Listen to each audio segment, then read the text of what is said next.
দলমত নির্বিশেষে সবাই আমাকে ভোটের মাধ্যমে আমাকে নির্বাচিত করেছে। এখানে কিছু আওয়ামী লীগে যেমন জুবারি চান, বাদল চেয়ারম্যান, এরা আমাদের বিরুদ্ধে বিভিন্ন অপপ্রচার চালাচ্ছে আমায় প্রতিপন্ন করার জন্য।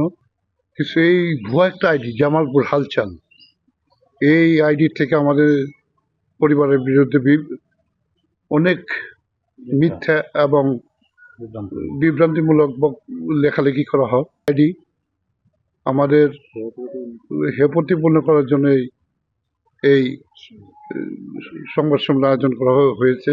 আপনারা জানেন আমার বাবা ইউনিয়নের 40 বছর চেয়ারম্যানই করছে, আমিও 15 বছর চেয়ারম্যানই করছি। আমার দলমত নির্বিশেষে সবাই আমাকে ভোটের মাধ্যমে আমাকে নির্বাচিত করেছে। এখানে কিছু আওয়ামী লীগে যেমন জুবারি চান, বাদল চেয়ারম্যান, এরা আমাদের বিরুদ্ধে বিভিন্ন অপপ্রচার চালাচ্ছে আমায় প্রতিপন্ন করার জন্য।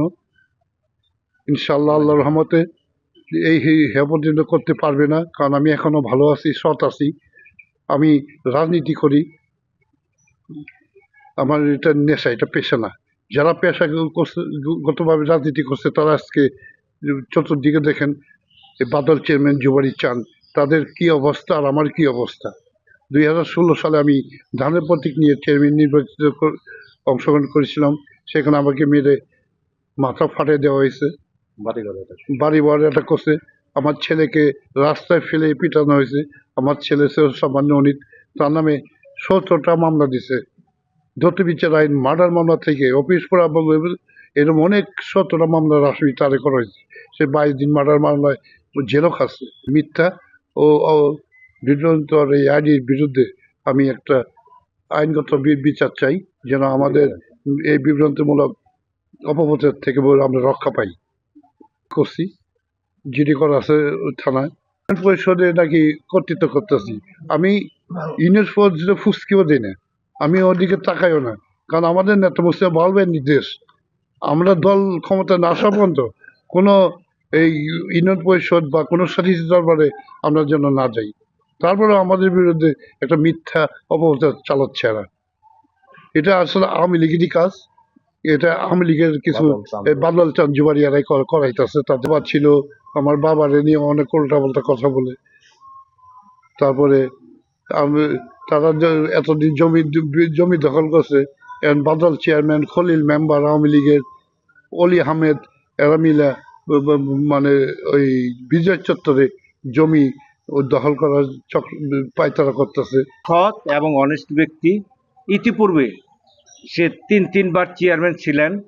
সে তার কর্তৃত্ব সহিত সে পালন করে গেছেন।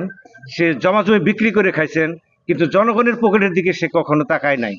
আজকে তার বিরুদ্ধে যে ষড়যন্ত্র চলছে, এটা আওয়ামী লীগের চক্রান্তে, বাদল চেয়ারম্যানের চক্রান্তে, চান জুবারির চক্রান্তে আজকে আমার এই ভাইয়ের ফ্যামিলিকে নস্যাৎ করার জন্য, একজন সৎ মানুষকে হেয় প্রতিপন্ন করার জন্যই এই একটা চক্রান্ত। এখনও তারা পায়তারা চালিয়ে যাচ্ছে। যেমন জুবারি সাবেক চেয়ারম্যান, সেও একজন ভাঙা সাইকেল নিয়ে চলাফেরা করতো, সে এখন 1000 কোটি টাকার মালিক হয়েছে। কেমনে হয়েছে? এদেরকে আসলে আইনে আওতায় নিয়ে তাদেরকে সাজা দেওয়া দরকার। একজন ভদ্রলোক এবং ভালো মানুষ, সে ভালো মানুষ, তাকে হেয় প্রতিপন্ন করার জন্য এই জামালপুর হালচাল বারবার তাকে মিথ্যা আশ্রয় দিয়ে করতেছে। এটা আমরা প্রতিহত করতে চাই, এবং এই মিথ্যা আশ্রয় থেকে সে আমার ভাই যেন রক্ষা পায়, এটি আমি বলতে চাই। আমাদের বিরুদ্ধে, এমনকি আমার আব্বার বিরুদ্ধে সেই 5ই আগস্টের পর থেকে জামালপুর হালচাল নামে একটি আইডি, ফেক আইডি খুলে তারা বিভিন্ন অপপ্রচার চালাচ্ছে। মূলত যে দুর্মটি ইউনিয়নে কিছুদিন আগে এই জামালপুর হালচাতে ছাড়া হয়েছে যে আমরা নাকি মাদক বিক্রির জন্য মানুষকে টাকা দিয়েছি মানুষের কাছে, অথচ এবার মেলায় কিন্তু কোনো মাদক নাই। একটা পাগলদের একটা ঘটনায় আছে, আপনারা বলেন। একটা জিডি করা হয়েছে, জামালপুর পুলিশ সুপার মহোদয় নিয়ে আমাদেরকে আশ্বস্ত করতে যে কে এটা চালায় সেটা তারা তাদের আধুনিক প্রযুক্তি ট্যাগিং এর মাধ্যমে বের করবে।